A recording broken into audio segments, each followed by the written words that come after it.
काल का प्रभाव और मानव जीवन की अनित्यता। श्री रामचंद्र जी कहते हैं, महामुनि, जब जगत में काल आदि के चरित्र ऐसे हैं, तब आप ही बताइए, इस संसार नामधारी प्रपंच में मेरे जैसे लोगों की क्या आस्था हो सकती है।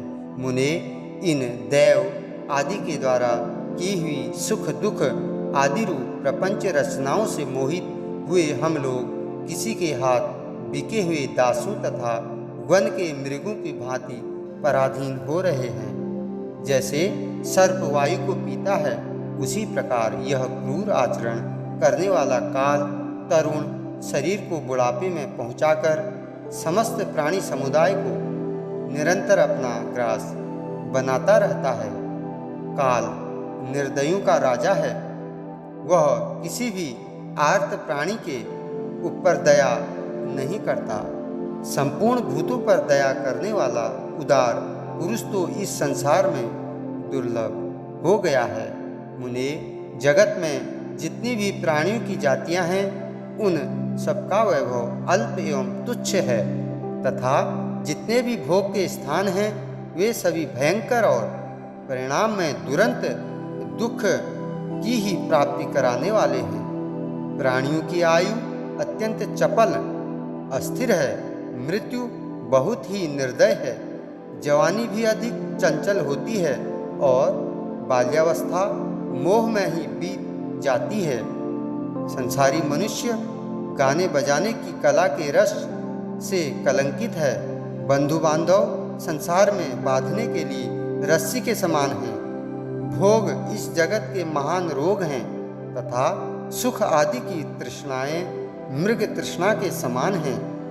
बिना जीती हुई इंद्रियां ही शत्रु हैं। सत्य स्वरूप आत्मा असत्य सा हो गया, अर्थात जीवात्मा अज्ञान के कारण देह को ही अपना स्वरूप मानने लग गया।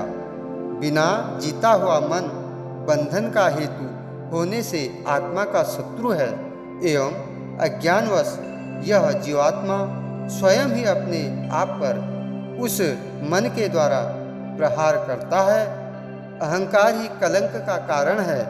बुद्धियां अत्यंत कोमल आत्मनिष्ठा से रहित हैं। इच्छाएं विषयों में ही शोभा पाती हैं। वे भोगों की ओर ही दौड़ती हैं। महात्मन, दूषित बुद्धि ने सबके अंतःकरण को व्याकुल कर रखा है। अज्ञान के कारण सभी संतप्त हो रहे हैं। राग रूपी रोग दिनों दिन बढ़ रहा है और वैराग्य दुर्लभ हो रहा है।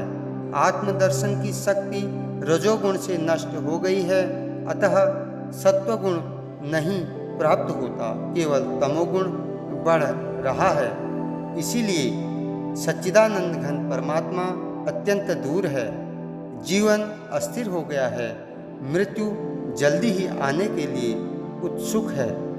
धैर्य स्थिर हो गया है और तुच्छ विषय भोगों के प्रति लोगों की आसक्ति प्रतिदिन बढ़ रही है।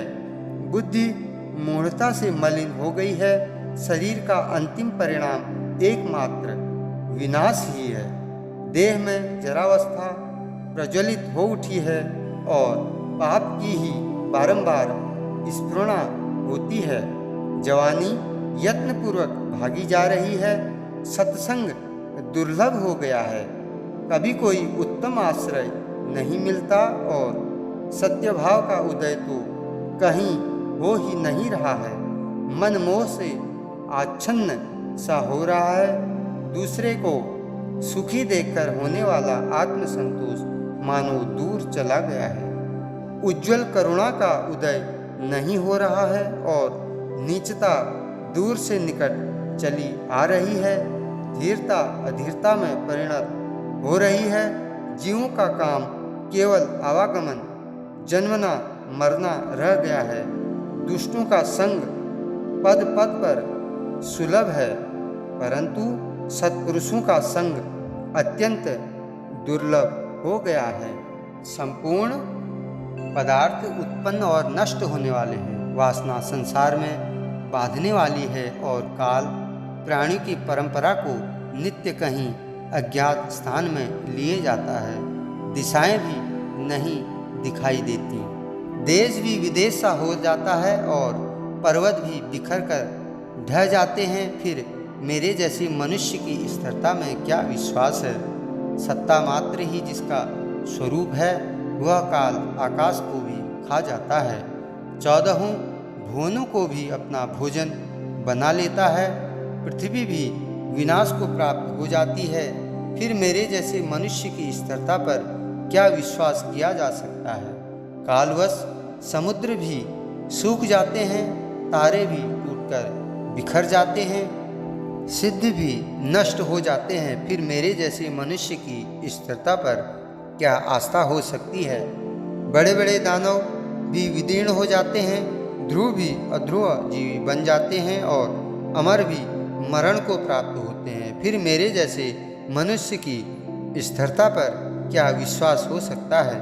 काल अपने अगणित मुखों से इंद्र को भी चबा जाता है, यमराज को भी वश में कर लेता है और उसी के प्रभाव से वायु भी अवायु हो जाता है, अपना अस्तित्व खो बैठता है। फिर मुझ जैसे मनुष्य की स्थिरता पर क्या विश्वास हो सकता है।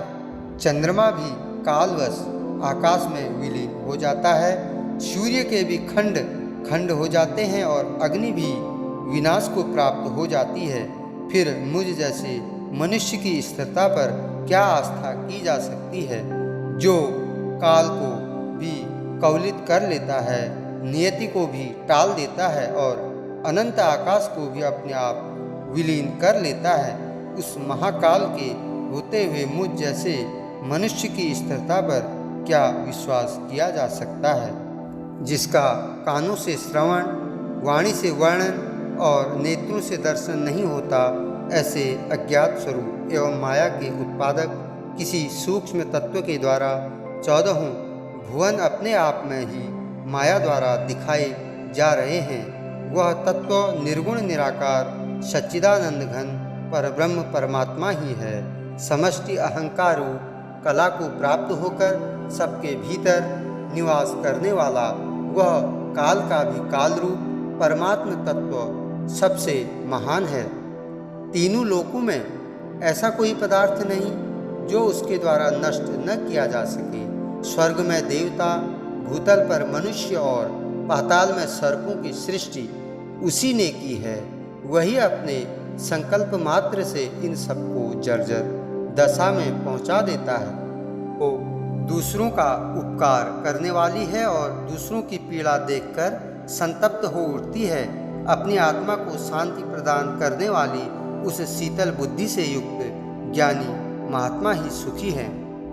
ऐसा मेरा विश्वास है। जैसे समुद्र में उत्पन्न हो बड़वाग्नि के मुंह में गिरकर नष्ट होने वाली असंख्य लहरों को कोई गिन नहीं सकता, उसी तरह संसार में उत्पन्न हो काल के मुंह में पड़ने वाले अनंत प्राणियों की गणना कौन कर सकता है। जैसे झाड़ियों में बैठे हुए मृग या पक्षी अपनी जीवा की लोलुपता के कारण मोहवश जाल में पड़कर नष्ट हो जाते हैं, उसी तरह दुराशा पास में बंधे हुए सभी मनुष्य दोष रूपी झाड़ियों के मृग बने हुए हैं। सब के सब मोह जाल में फंसकर पुनर्जन्म रूपी जंगल में नष्ट हो जाते हैं।